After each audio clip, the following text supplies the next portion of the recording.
What's up, fam? Hope everybody's doing fantastic out there. Today we're taking a look at a revision to an old classic, an old favorite. This is the V2 Penguin, and this is my blue and black shred carbon fiber version. I really love this version of the knife in particular, with the satin blade. I think it looks great. This is, if you guys have watched any of my later videos, this is one of my new comparison knives. So it allows us to really get a good idea of how these knives compare. So I think a lot of people know the Penguin, but not a lot of people know that there is now a V2. So there's some changes that's been made to the knife. Primarily, the first change is the fact that it is on bearings. So that is the first thing. So the blades are actually milled out for bearings. That being said, you cannot put these bearings in a version 1 Penguin because they are not milled. The blades are not milled for that. Now, a lot of folks are like, well, hey, we really like the bearing or the washer action that the original Penguin had. Well, no fear, because you also can pick up the washers right on the website. When you buy the knife, you have the option to order it with the washers already, so they will come together as a package like this. Price ranges anywhere between $38 and $44. $44, of course, being the carbon fiber variants, $38 being pretty much all of the other variants. And then the washers are $4. Now, I don't know if they're a better pricing if you add them with the knife or not, but just, I mean, for $4, I mean, you're not really hurting anything. Just throw them in with your order if that's what you're looking for. Now, some other updates we'll talk about as we go through, but for those that aren't aware, just in case this is your first time ever seeing a Penguin video, 3.06 inches on your blade length, 7.06 inches overall, and 3.5 ounces. So really nice ratios. This knife is just kind of that perfect in-between go-to knife. Let's go ahead and do close-ups, and we'll talk about all of the changes on the knife here. So first of all, we'll just see the beautiful carbon fiber here. We've got really no voids to speak of. I think we might have a small one right there. No real craziness going on. T6 and T8 hardware. We do have a reversible pocket clip here. So you can see that here, how the pocket clip does slip in and insert from the top of the knife. I don't know if that's new or not. That may be new for the V2. I cannot remember quite honestly. One of the other changes they made is it does have some different standoffs. They've updated the standoffs there a little bit. Pocket clip itself looks to be the same as what I'm used to with the Penguin. No issues there, but I think how they mounted it, I do believe that might be different. I apologize if I'm wrong. Correct me in the comments. Now, the other part that is changed is the thumb studs. So these are now tooled thumb studs. Previously they were not, and I believe they have a slightly more aggressive jimping on the stud itself. And then last change that was made here is the finish for the satin. So your satin is now a machine satin on the grind and then stonewash on the flats. So it's a two-tone finish there. The black wash or the tumbled is a standard finish, so that's not been changed at all. Really nice look here. I mean, of course, it's a QSP, so it's going to be perfectly standard. Lockup's going to be perfect. Stud location, all that stuff is great. Now, it is D2 on these still, so the base models are D2 just like they've always been. They still run their D2 at 58 to 60 for your satin, and then you lose one HRC for your coated blades, which is pretty much the same across the board for any company. Coated blades are usually run a little softer, so their coated blades are 57 to 59. I don't have any issues with that. It's D2. It's a great steel. That's a good heat treat range for the D2. This knife has been around forever. This is a lot of people's work knives. So a really great knife in my opinion. Let's go ahead and do some let's go ahead and do some quick take apart here. Let's jump into this knife and put some washers on it. See how it performs with the washers. So get this T8 undone here, and we'll go through and take apart the rest of the knife. Again, it is T6 and T8 hardware. We'll do this all real time. I need to remagnetize my bits. So standard steel lock bar or steel liner lock. No fancy funny business or anything like that. Shouldn't need to take any of that off. Shouldn't need to take the pocket clip off. This should just pop out.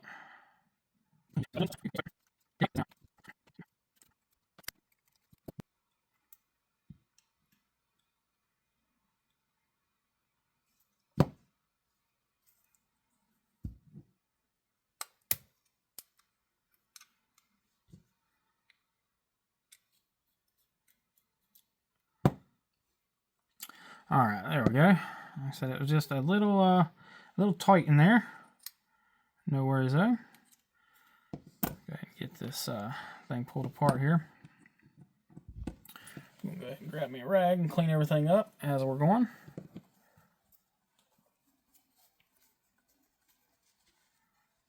So again, standard fare on the inside for a Penguin. No real cutouts, no weight relieving, anything like that. Kind of par for the course for these knives. Go ahead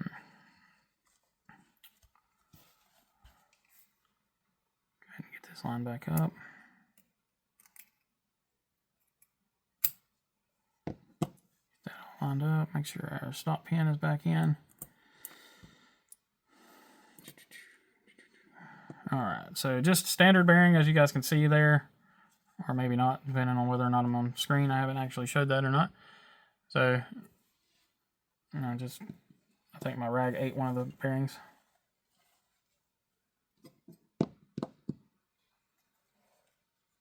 Nope, my shirt ate it. There we go.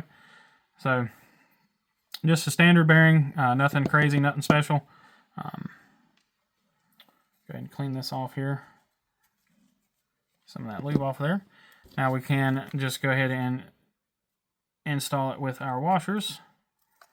So with the washers, I did talk with David with QSP USA.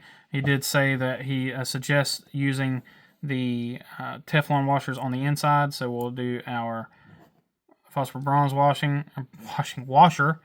and then our Teflon washer. Then we'll lay our blade in.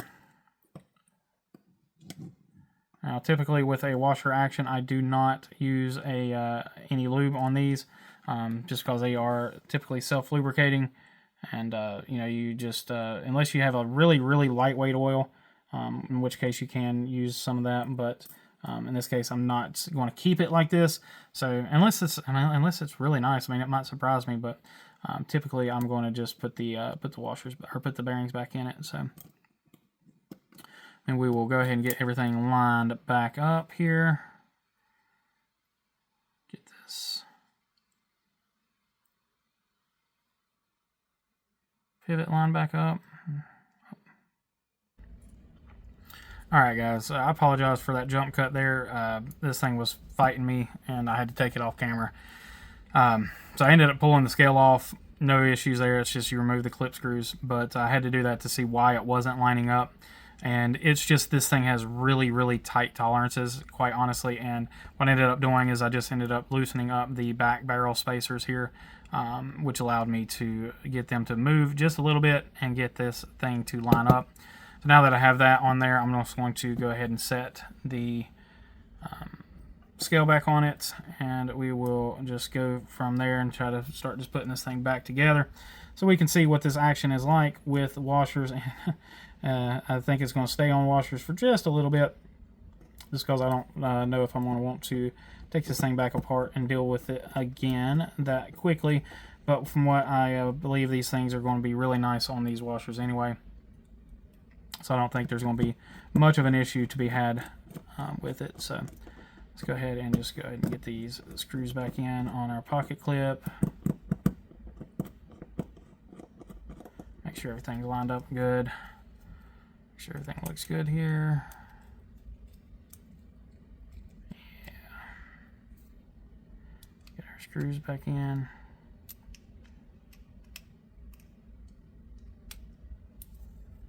Tighten up everything. Make sure our screws are tight here on the back side.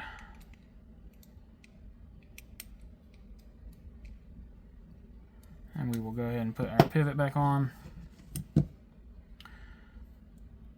So again, keep in mind I did not put any oil or anything like that on the on these washers. I don't typically do that with washers and knives. I'll typically just polish up the washer and then just let it ride. We'll get this to where it's just bottomed out and back it off a little bit. And we will loosen it up just a hair.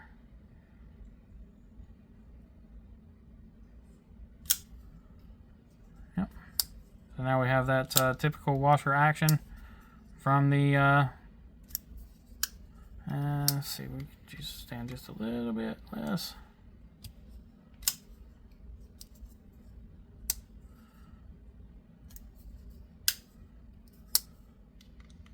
Get it dialed in here.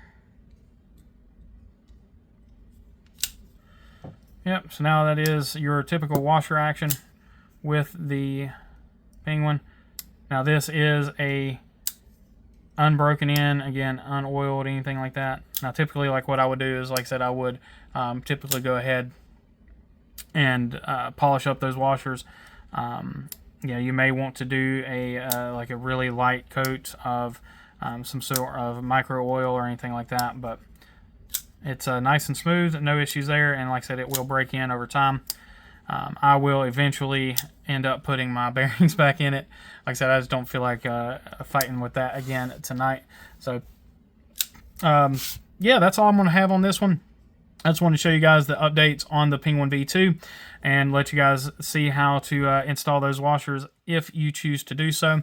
If you like the more kind of the rugged and more, less fidgety action, then you can certainly go that route if you just want to have it broke in and do that manually. So anyway, guys, I appreciate each and every one of y'all. As always, please remember to be kind, be humble, and be EDC. Y'all take care.